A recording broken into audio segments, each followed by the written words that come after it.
Sources tell CBS News the U.S. military used Claude for its attack on Iran over the weekend. Now, the Pentagon's ongoing use of Anthropic's AI model comes despite a falling out with the company over its refusal to grant the military unrestricted access to the technology. Now, hours after the Trump administration ditched Anthropic over the dispute, OpenAI swooped in and struck its own deal with the Pentagon. Now, the details of that agreement appear to be changing.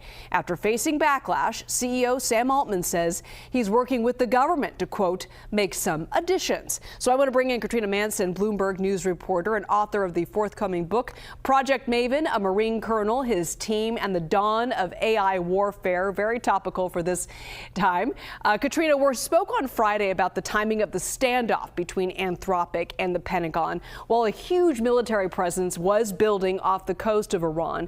You recently had an exclusive report about Anthropic submitting a proposal to compete in a Pentagon prize challenge to produce autonomous drone swarming. What did you learn about that?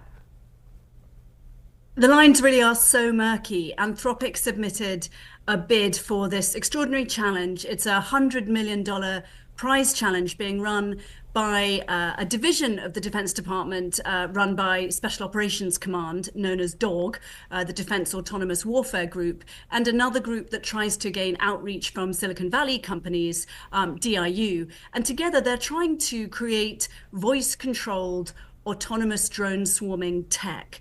It's research and development, but it has attracted a number of companies already, I've reported, SpaceX and xAI, and OpenAI was named on 2 bids, not as the lead contractor, but the secondary. But what really got my eye is this new reporting that Anthropic also submitted a bid for that.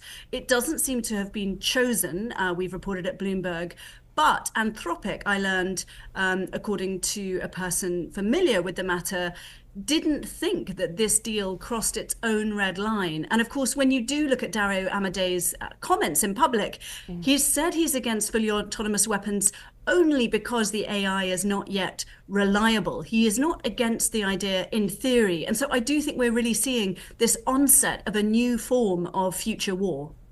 Now, after the fallout between Anthropic and the Pentagon, Sam Altman with OpenAI said that he wants to make some changes to the deal he struck with the U.S. government. In fact, last night, Altman posted to social media, writing in part, quote, "We shouldn't have rushed to get this out on Friday. The issues are super complex and demand clear communication. We were genuinely trying to de-escalate things and avoid a much worse outcome.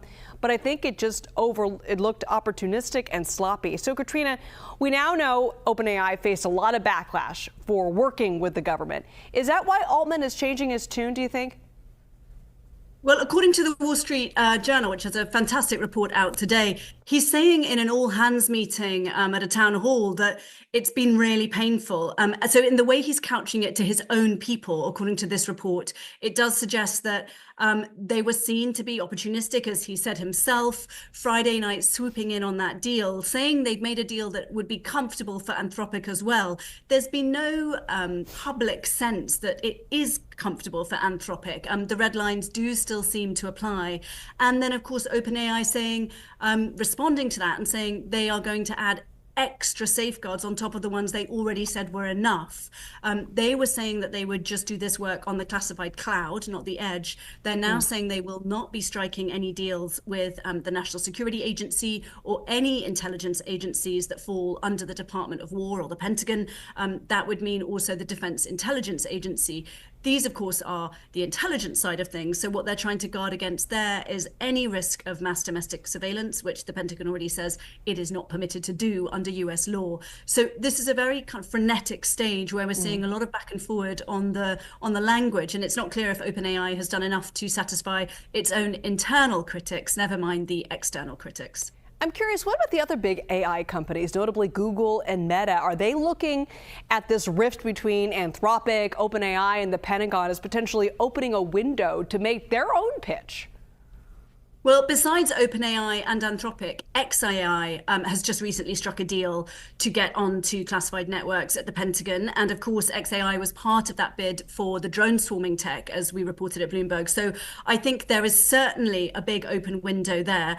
Google, of course, is already a long-term partner of the Defense Department. Since the days of Project Maven, when it said it would not renew an AI contract, it has dropped some of its caveats about working with the Defense Department. It has cloud, it has several other elements, and Meta has an open source model. It doesn't, as far as I'm aware, have direct contracts with the Department of War, but it does work with several subcontractors. It has a partnership with Anduril, and that is on some of its most forward-leaning tech in terms of visors for military operators to really bring data to the battlefield. So both are already involved in military operations in terms of the tech supporting that already. Of course, there is always more that they could negotiate. Yes, those were certainly lucrative contracts. I can imagine that other people would want them as well.